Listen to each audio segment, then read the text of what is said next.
Hello guys, gals, poetry lovers, welcome to my channel. Today we will be talking about writing your own story, or even your very own novel. I have recently started working on my novel and I've learned a lot about how you should go about doing this huge task. So let me share some of this knowledge in future videos and in this new segment with you. First things first, you need to prepare yourself for a big job. A lot of writing days and a full-time commitment.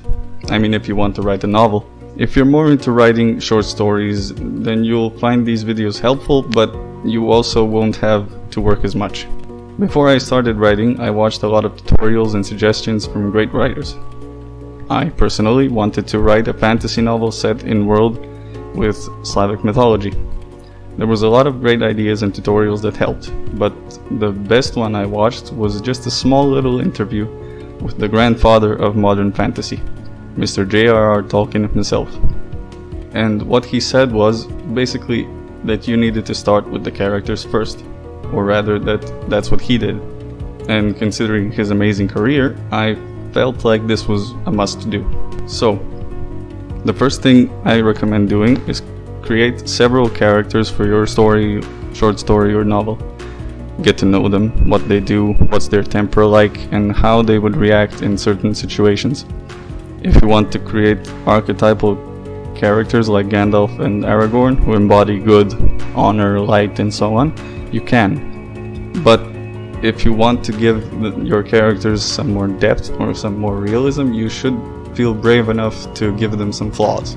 Let them be lazy, alcoholic, smokers, or whatever you think would give them enough realism or enough of a goal to work towards. However, these kinds of archetypal characters are very good in fantasy novels if you want to write fantasy novels, because yeah, they're easy to create, but they somehow put a moral boundary, what is good and what is evil, so that gives you a level playing field in which you can put your characters and your entire story. Figuring out how characters will react in several situations gives them depth and realism. They start feeling so real, and with time they do materialize in your story. They will take a long time to do and to create, especially if you have several races, worlds, and so on. But you should most definitely start with this before you even start envisioning the world you put them in.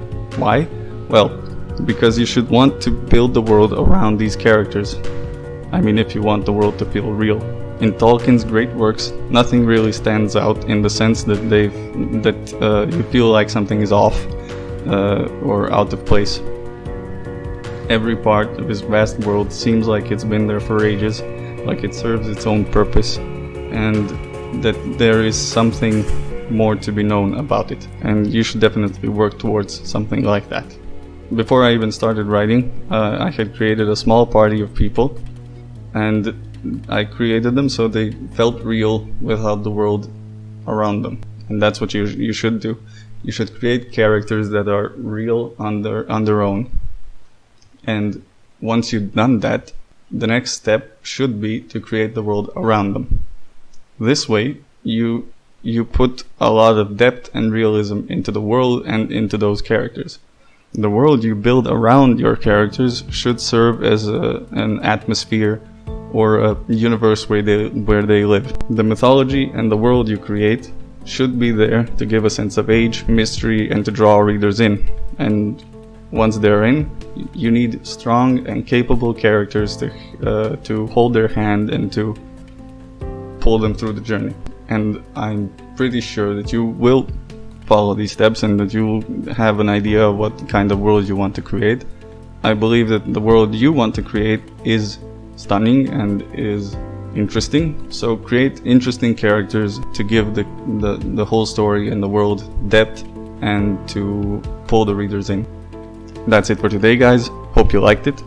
Leave a comment if you did, and as always, you're awesome and I love you. Bye bye now.